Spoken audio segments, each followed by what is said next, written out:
So too much of rest is also not advocated.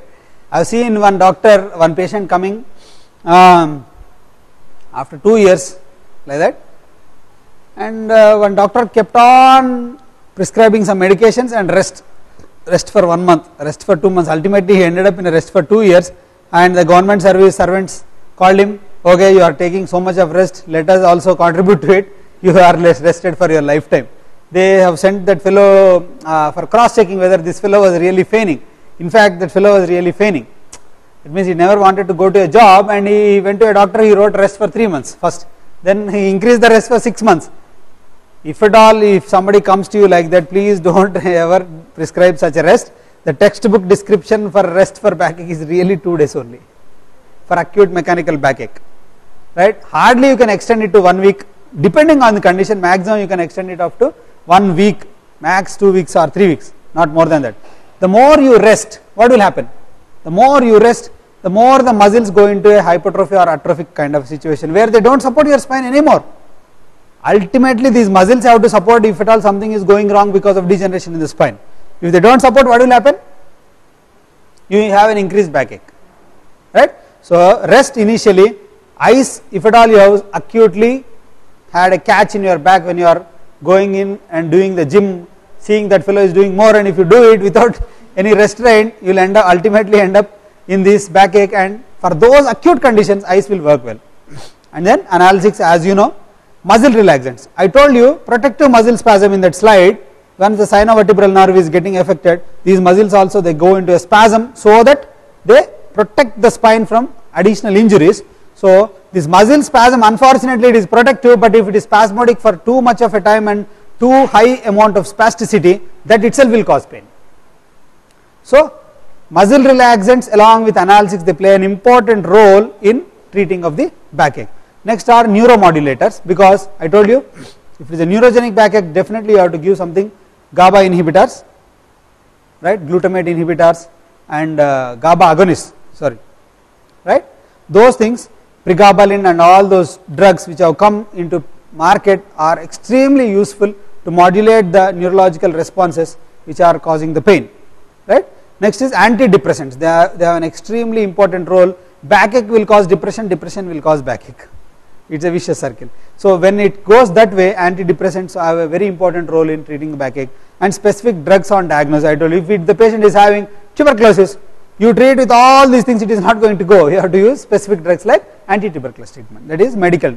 Now whenever you have an acute backache, please do this. It's self-explanatory picture, right? Resting in that position or in these positions will relieve your backache acutely, and having done that, rest for 2 days, then you have to go for physiotherapy. Why? Because ultimately you have to make your muscle strong to support your back. There are so many physiotherapeutic options like interferential therapy, traction, ultrasound, infrared, shortwave, all these things I have dealt with in my earlier classes, how the physiotherapy helps you out in getting out from this backache.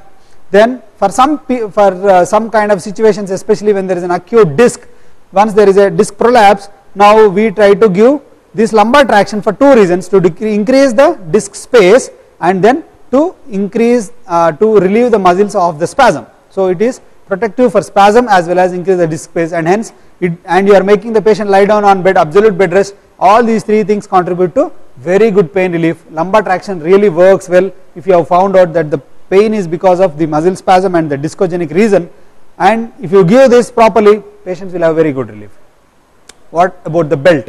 Most often people come from villages wearing the belts for backache for so long a time. If you get habituated to this belt, what happens? Muscles become ultimately weak, and ultimately once you remove the belt, you will end up in an extreme backache which is very difficult to treat. So belt is necessary only in very few conditions of backache, that to acute phase you want to rest to the spine specifically, only then give belt, lumbosacral corset or belt, that is one.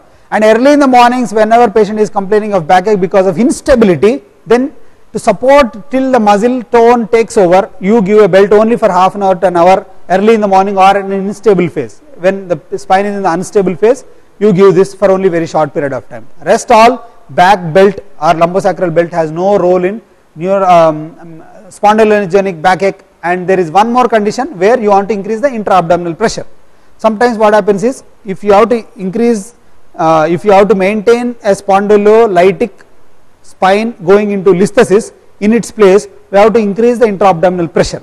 That intra-abdominal pressure will push the vertebra which is trying to come forward and hold it in place. How do you increase the intra-abdominal pressure? By giving a back belt, lumbosacral corset, which increases the intra-abdominal pressure. This pressure holds the vertebra there and will not allow the vertebra to slip forward. I told you spondylolisthesis. So spondylolisthesis is one more important reason for you to prescribe back belt. Okay. The next most important therapy or the treatment protocol what you have to give is this, physiotherapy. Why? Physiotherapy makes you stronger with respect to muscles, because muscles are the dynamic supports of the spine and these are the rescue agents. If you make them weak, you ultimately whatever you do, it goes waste. If you make those muscles strong, then they help you out. So the initially whenever you have a discogenic backache, the best thing is to do back extension exercises, because all the while you have been flexing all throughout your life, ended up in a pressure. I told you standing and bending, backache, because of increased intradiscal pressure, because the disc gets degenerated over a period of time and the annulus fibrosus gives way, this comes out from the back. If you bend, the pressure increases, comes out. So do the opposite of it, bend back. Spinal extension exercise are an extremely important modality of exercise for simple acute disc. Once it has relieved after 2 or 3 days, just start on this extension exercise, you will have very good relief.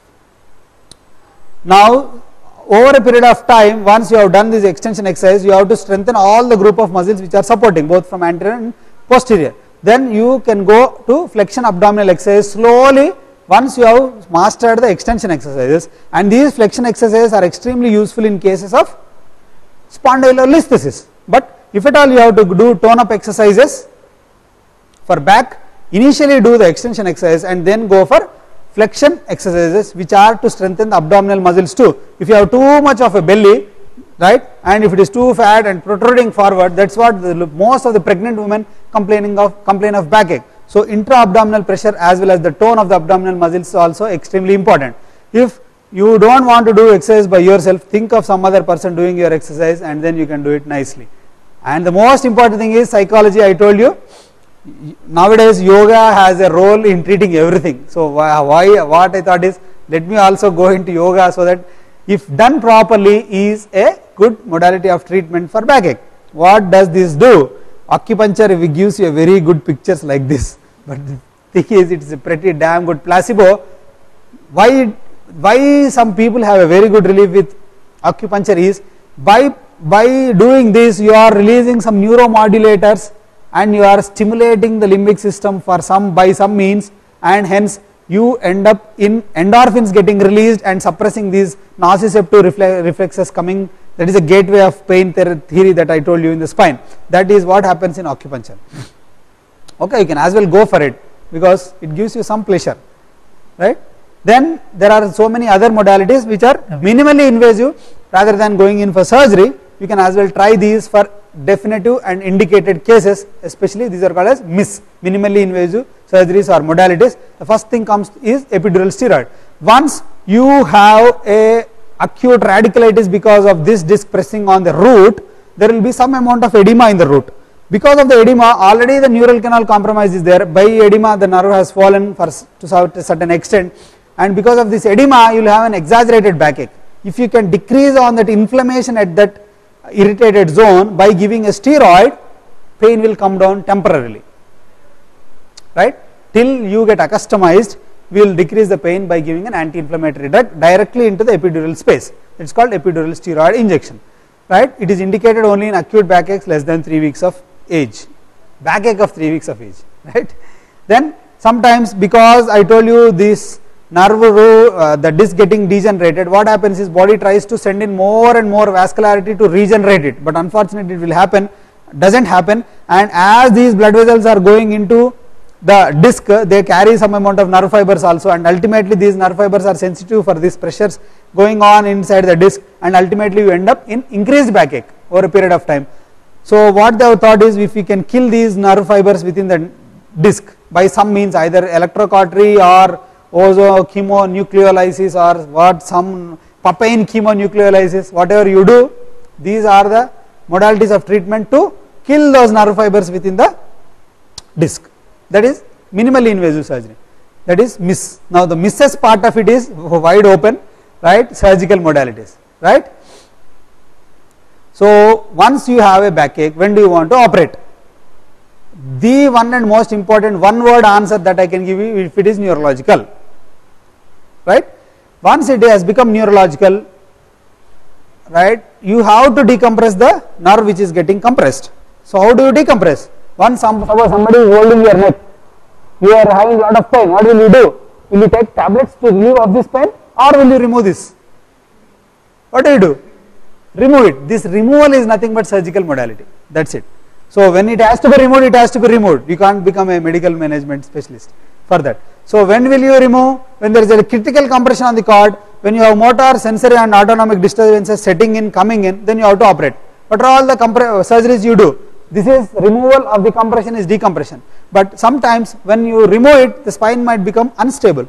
So you have to fix it and stabilize it. Stabilization by means of rods and screws, or stabilization by means of fusion of one vertebra or the other stable vertebra, so that it becomes one unit. Okay. So decompression is one modality of treatment. Second is decompression with fixation, right, to stabilize it, plus or minus fusion. How do you do the fusion?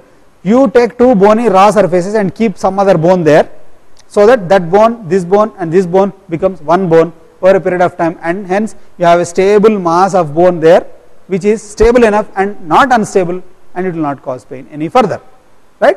That is called as decompression with stabilization and fusion. So how do you do decompression?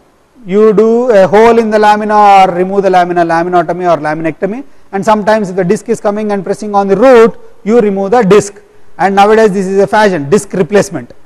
They remove the disc and put another artificial disc. Okay, this is a fixation, posterior pedicle screw and rod fixation. Once there is either an instability because of a listhesis, right, or once you have felt that the instability is the cause of back pain, only then fix it, otherwise not. Before we have to go in for all these things, one thing what has to come into any other surgeon or physician's mind is prevention is always better than cure. So now let us go into the preventive aspect of it, right. Having got a back pain, okay, you can do it, but let us prevent ourselves from not going into that phase of all this nonsense what we have discussed all throughout. So how do you prevent the backache? You prevent the backache by doing something and not by doing something. What do you want to do? So you do these things: adopt correct posture, correct body mechanics, and do correct exercises.